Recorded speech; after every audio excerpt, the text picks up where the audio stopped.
Be, paabot nga ako ng cellphone. Tinatamad kasi ako tumayo eh. Yan, bakit ka tatamarin? Lapis-lapis lang, oh. Dali na, kanina pa ako pabalik-balik dyan eh. Bakit kasi ganyan yung charger na binili mo? Ang liit-liit yan, eh. Hindi ka bumili ng ganito, oh. Meron ka ng 5 meters na charger kahit nakasandal ka rito. Kahit nga lumabas ako eh. Abot na abot yan eh. Yung charger kasi kasama na yun sa binili kong phone. Kahit kasama yan, bumili ka ng ganitong charger. So mag-relax kahit nakahiga ka, makakapag-charge ka. Kahit napakalayo ng plug sa higaan mo. Baka pag bumili ako ng charger, hindi naman fast charger eh. Anong di fast charger?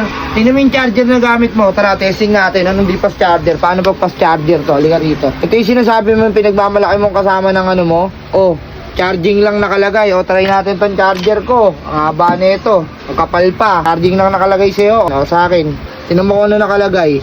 O, plus charger. Fast charger talaga yan. Mali lang yung spell ng cellphone mo. Umoy, bakit kasi ganyan yung binibili mo? Dapat ganitong charger na binibili mo. Ang ganda pa lang charger niyan. Mahaba pa tapos mabilis. Talaga napaka-convenient gamitin yan. Less than 100 lang, meron ka ng 5 meters na ganyan charger. Nasa comfort zone ka. O, hindi makakapag-charge ka abang gumagamit ka ng phone. Hindi ka malulobat at the same time. Kaya kung gusto mo ng ganyan, may available na 3 meters, 5 meters, 8 meters, 10 meters, meron silang available. Saan naman nabibili yan? Saan pa? Check mo dyan sa comment section or di kaya i-click mo sa yellow basket.